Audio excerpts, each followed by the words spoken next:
I realized that a lot of the students were already outward oriented. You know, they're all thinking about how do they get to the U.S., the U.K., Australia, Canada, somewhere. And so when we were talking about these things that Pan-Africanists talk about, whether it's history or politics, there wasn't really that much interest. And even where there was interest, it was a bit superficial because, you know, most people here and there just kind of been raised with a kind of disinterest in this thing that, you know, that moves us all of the time. So then I realized, wow, they've been absorbing that colonial orientation all of that time, just like we've been absorbing that slave orientation all that time. And I better start talking to the younger ones. So I was already out here, and I already had, even before I had drawn anything on the wall, I was going to see the students and all of the schools out here, a lot of the schools in Antima, wherever I could go. But then that got to be a little tough because, you know, you're in Ghana, the logistics are hard, all of that. And then you don't always have their attention because so much is going on in public schools. So it came to me that if I put a lot of this on the wall, then when they come on excursion field trips, I got their undivided attention. And it also made sure that the headmasters, the principals, the teachers, they had to organize to get them here, which meant if they did that, maybe pay a little money for fare, they're going to make sure everyone's paying attention. So that's worked out better. So now they come, we go around, sometimes 2 or 3 parks or whatever works out. So that's one thing. So that's the reason I did it, is to provide this tool for the students. Tourism never crossed my mind until later someone would start, you know, people started to come. I said, okay, that's okay too, of course. I've chose 8 different artists from around Accra, Tema. If I see some art that looks nice, then I just go out there and call the number and invite them over to do something. So that's how I found the artists. And then the last thing, I chose the people based on the attributes that I wanted the children to get. You know what I mean? So courage, leadership, creativity, all of these different things. And so I laid all of that out. Then I started finding people to map to that. So that's why a lot of people you haven't heard of, but there's something special I wanted the children to hear about in that story. So that's kind of the quick background. So we'll walk through this really quickly. We start with the Pokakanyane. I think my son and daughter and nephew and all of those, they can do this. A lot of these very well. This is a Frafra woman, a Bruni woman from the north, Bolgatanga.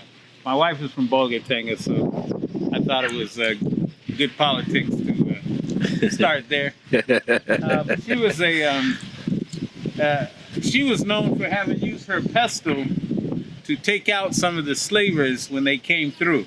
When they came through trying to get their hands on some of the slaves, Africans to enslave, she killed their head traitor with her pestle, which gave her a reputation of being dangerous and also discouraged them from invading that Bukere area again. Yes. So that's made her, she's known, they call it pestle turned to blood. So she's a hero in their place there. Queen T is where... Sorry, Baba, before you move on, I just want to ask you a question. Is that all right? Please, yeah. With Apoka Karanye? Kariane.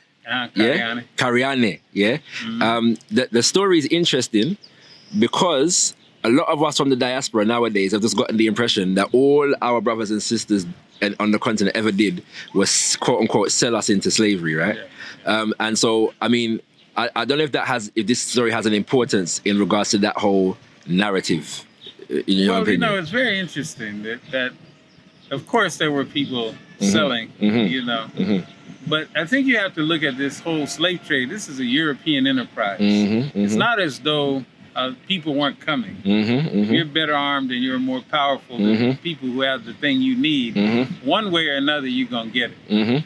So all of the people now who are talking like they heroically would have stood out there, you know, and just start killing all of these Portuguese and French and English, you know, I'm not so sure it would have happened like that. Yes. You know what I mean? Yes, because there's internal wars. There's, you're getting guns from one side or another. I'm sure there could have been some more enlightened Yes, sir. thinking along the way to Yes, say, sir. look, this is Yes, going to sir. hurt us in the long run. Mhm. But, you never forget you are outgunned. Mm-hmm. And so, Mm-hmm. and if no one, people act as though no one fought. Yeah.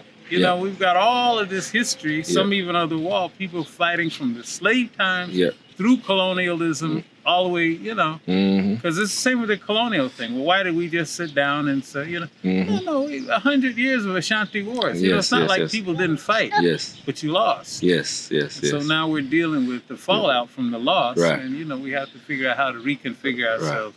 Well, So go. that it's what it is. It's a cop out. Right. People just want to say, hey, they sold us in this. Yes. So I don't have any allegiance to that. Yes. So therefore I can stay with these people, which is really what the whole motivation. Yes. That's what they're really arguing for Yes. anyway. I want to stay with them. Yes. Yes. So, Yes. I agree, Baba. it's not sincere. Yes. It's just superficial. Yes. It's fear is what it is. Mm-hmm. Well, it's good that you started off with honouring an African woman who fought back and who was known to have fought back. Yes. So that's good. Sorry, but continue. And Sorry. there's more, of course. Yes, right. Queen T, this is where I introduced the children to the idea that ancient Egypt was a black civilization. Mm-hmm, mm-hmm. Now, this is a shock to the system because they don't know much about Egypt except for what they're taught by the missionaries over the years. And we know what that is. And so this black Egypt is something that just is something I'm trying to get into their head before we even get too far into the thing, because they'll see more along the way. So Queen T from the 18th dynasty, influential queen, Amenhotep the third's wife, and her story is a good place to start when you're trying to start with the children. So, but the main thing is to get the idea of the black Egypt in their head even before we get too far. Yes. Okay, now up you mighty race. The you big can man. Accomplish what you want to or what you will. Marcus Garvey. Now, most of the students will not have heard of Marcus Garvey, except for a few teachers may have heard something through reggae, his name, but have no idea who he is. Most of them think this is Idi Amin because at one point they showed all these Idi Amin pictures.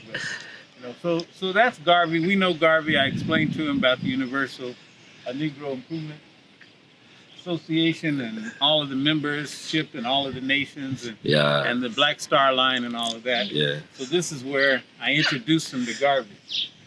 Now I strategically put Nkrumah next to him for two reasons. We're in Ghana, and Nkrumah is going to be one of the main icons. Mm-hmm. The other thing is I selected this quote about Engels, Marx, and all of these so-called big brain Europeans. Mm-hmm. And after having read and studied all of these, he came to the conclusion, as he says here, fired his enthusiasm was the Honorable Marcus Mosiah Garvey.